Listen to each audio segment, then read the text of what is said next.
เจริญพรท่านสาธุชนผู้ใฝ่ธรรมทุกท่านพนมมือขึ้นได้จะได้ภาพสวย วันนี้ท่านสาธุชนได้มาทำบุญที่วัดพุทธปัญญา1157อินเดียนหินบุรวาดกมหน้า CA 91767สาเหตุปรารภก็มีโยมแม่ของพระที่บวชใหม่คือพระธีระปัญโยพระจันทปัญโยที่ได้มาร่วมทำบุญด้วยลุงป้าน้า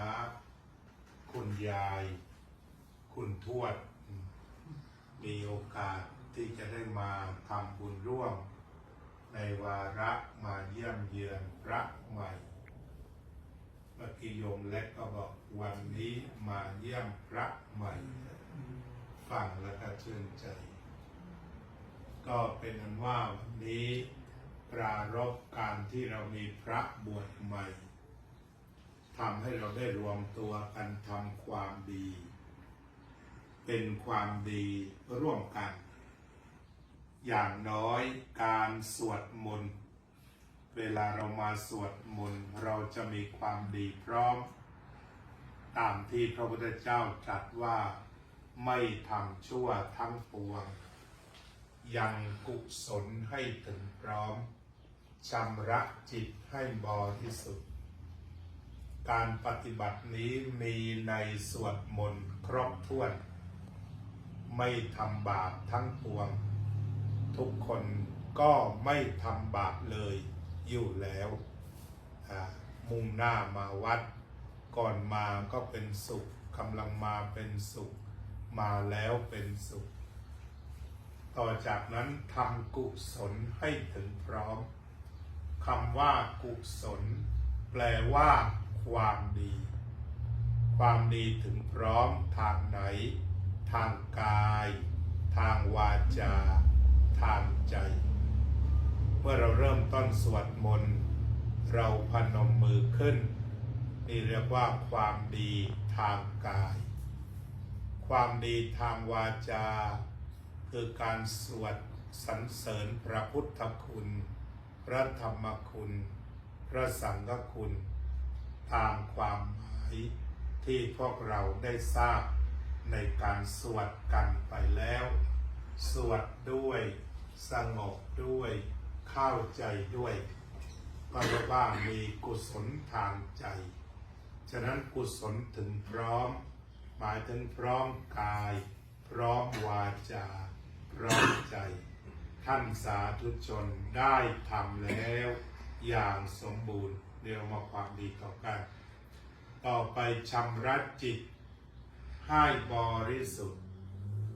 ขณะที่เราสวดมนต์นึกถึงพระพุทธพระธรรมพระสงฆ์หรือการแจกหนังสือให้ทุกคนได้เปิดอ่านแต่ละบรรทัดตอนนั้นจิตนิ่งไปตามนั้นไม่วอกแวกสมาธิเกิดแล้วจิตบริสุทธิ์ผุดผ่องไม่คิดฆ่าใครไม่พยาบาทใครไม่ปองร้ายใครความโกรธความเกลียดความเครียดความชังอาจจะเคยมีแต่พอเริ่มตั้งนะโมพับก็จบเลยนี่เรียกว่าจิตบริสุทธิ์ทันทีนั้นวันนี้พวกเราก็ได้มาทำความดีร่วมกันทางกายทางวาจาทางใจมีคำตอบอยู่ในสวดมนต์และเราได้ทำความดีร่วมกันแล้วมีความสุขทั่วหน้าวันนั้นที่ได้จัดการบรรพชาสามเณรที่ลานธรรมใต้ต้นโอ๊กนั้นก็ได้พูดแบบรีบถึงอานิสงส์การบวชหรือว่าบวชแล้วได้อะไรเพราะว่าจะต้องทำเวลาให้ลงตัวกันแล้วก็ลงตัวด้วยดีวันนี้ก็จะทบทวนอีกครั้งหนึ่งท ที่ว่าบวชแล้วได้อะไร ประการที่หนึ่ง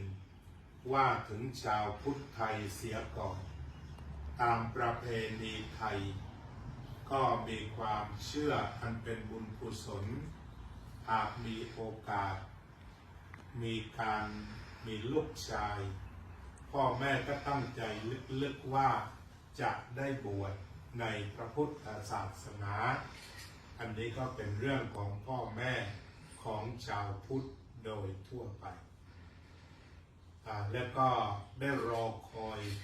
ความเจริญเติบโตของลูกน้อยบางทีก็คอยถึง21 ปีคอยถึง20 ปีขึ้นหรือ30 กว่าปี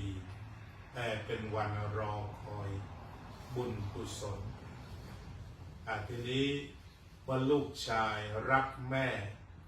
ทราบถึงเจตนารมณ์ของแม่คิดตอบแทนพระคุณทุกแบบ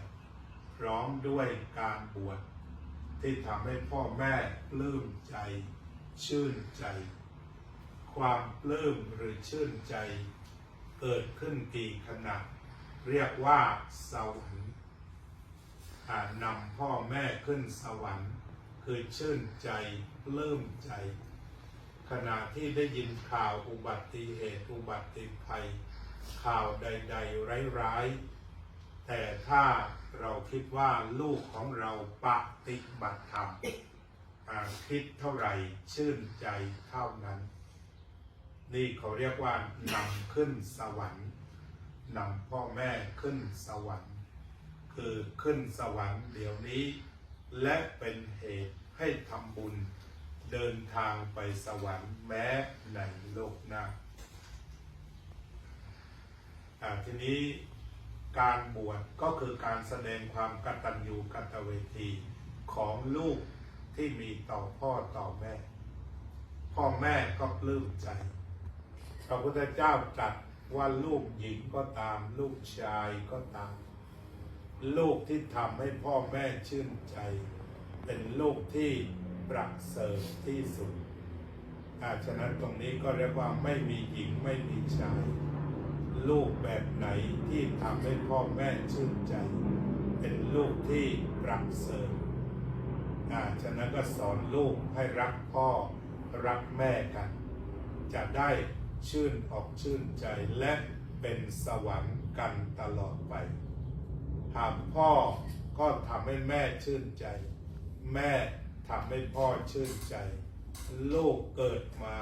ทำพูดคิดให้พ่อแม่ชื่นใจก็แปรสภาพครอบครัวเป็นสวรรค์บนดินน่าอยู่น่าหลับน่านอนน่าพักผ่อนมีพลังในการสร้างอนาคตนี่เรียกว่าข้อหนึ่งได้กับพ่อกับแม่เต็มสองได้ฝึกฝนตนเองลูกพระทั้งสองที่ได้มาบวชก็เป็นการโชคดีที่ได้พระผู้ทรงคุณวุฒิท่านดร.พระมหานรินทร์นารินโทท่านดร.พระมหานรงค์วุฒิเวทีเป็นพระธรรมทูตอบรมมาอย่างดีทุกวิชาและก็ได้มีโอกาสเป็นพี่เลี้ยงคือเรียกว่าดูแลผู้บวชอย่างใกล้ชิดโดยตระหนักว่าบวช15 วันให้ได้ประโยชน์ทุกเวลาทุกนาทีที่อยู่แล้วก็จะเป็นรากฐานของการเป็นชาวพุทธที่ดีที่ไปต่อยอดในการทำหน้าที่ที่มีอุดมการณ์ว่า ทำพูดคิดให้ทุกคนชื่นใจเช่นการสอนกรรมฐานทั้งสองท่านก็จบมาที่เดียวกันสอนสมาธิวิปัสสนาได้เก่งอาตมาก็เลยถวายเวลาของท่านที่จะสอนลูกพระทั้งสองให้ได้ภาวนาวันละ3 ชั่วโมงเต็มบ่ายโมงถึงบ่าย3 บ่าย 4วันนี้ก็ญาติโยมท่านผู้ใดจะร่วมกับลูกพระขึ้นสวรรค์กันวันนี้ เดี๋ยวบ่ายโมงก็ตอบท่านอาจารย์ทั้งสองดูแลจิตใจอย่างใกล้ชิดก็เรียกว่าได้ประโยชน์เนื้อส่วนการพัฒนาท่านอาจารย์ก็สอนละเอียดละออการกวาดขยะการดูแลตอนนี้ก็ทุกองค์เลี้ยงแมวเป็นหลักสูตรเลี้ยงแมวด้วย ช่วงที่แม่พะเยาแม่แมวไม่อยู่ก็พระดูแลกันอย่างดี เป็นการสร้างความเมตตากรุณาอันนี้เรียกว่าท่านสอนได้ละเอียดถี่ถ้วนมีพี่เลี้ยงทั้งสองรูปมีความเมตตากรุณาให้อยู่เป็นสุขและเรียกว่าพระก็ดูแลกันอย่างดีองค์อายุมากก็ดูแลน้องอย่างดี ทุกขั้นตอนอยู่กันแบบเมตตาอยู่กันด้วยความรักเพราะฉะนั้นสัมผัส15วันนี้ไม่มีอะไรนอกจากพระจะได้สัมผัสเรื่องรูปแบบรักต่างๆเช่นพุทธบริษัทมีความรักต่อพระสงฆ์องค์เจ้าให้การดูแลสนับสนุนด้วยปัจจัยสี่ไม่ให้ขาดแคลนเมื่ออยู่ที่วัดอยู่กับพระที่มีธรรมะก็จะต้องมีความรักมีความเมตตาเป็นรากฐานเช่นกันอันนี้ก็เป็นบรรยากาศโดยรวมมีทั้งการศึกษาอาตมาก็อยู่ฝ่ายวิชาการให้ความรู้เช้า9 ถึง 10 โมงทั้งสองรูปก็มาก่อนอาจารย์ได้ทุกวันเรียกว่าเอาใจใส่พอดีเนื่องจากใช้ภาษาอังกฤษจะง่ายกว่าก็เลยถ่ายทอดสดTikTokของอาตมาทุกวันที่มีชาวอเมริกันดูอยู่ประมาณ 10,000 คนเราก็ถ่ายทอดสดไปก็คราวมันก็100 กว่าคนที่เข้ามาแต่หมายก็วนเวียนอยู่ประมาณนั้นก็ให้อ่านหนังสือกันออกเสียงแล้วก็ทางบ้านก็ได้ชมก็แปลว่าเช่นวันนี้ก็มีคนศึกษาธรรมะทั่วโลกเป็น142 คนเนี่ยร่วมกับพระเพราะนั้นพระก็มีโอกาสได้ฝึกสมาธิตั้งแต่ยืนสมาธิเดินสมาธินั่งสมาธิล้างจานสมาธิเช็ดจานสมาธิขับรถสมาธิเนี่ยก็ได้ศึกษาเอาไปใช้ในชีวิตประจำวันเรื่องของครอบครัวก็ปฏิบัติคุณพ่อคุณแม่เลี้ยงมาแล้วเลี้ยงท่านตอบทำกิจของท่านดำรงวงศ์ตระกูลปฏิบัติตนเป็นคนรับมรดกเมื่อล่วงลับไปแล้วอุทิศส่วนบุญให้ได้ทำหน้าที่ของลูก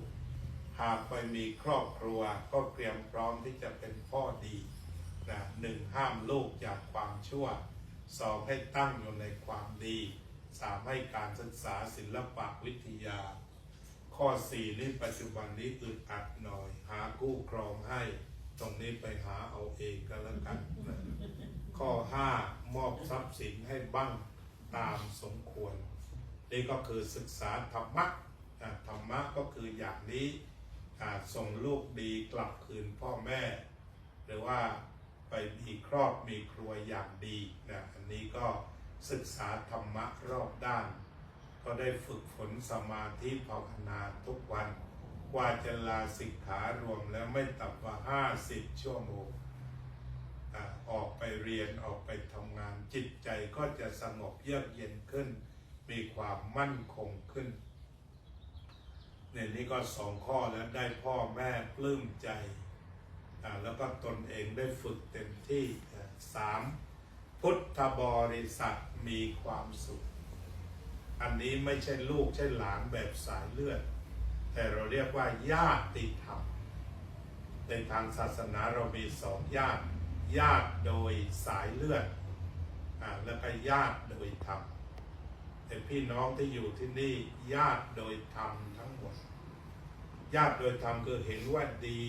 เราจึงพบกันเจอพระบวชไม่เคยรู้จัก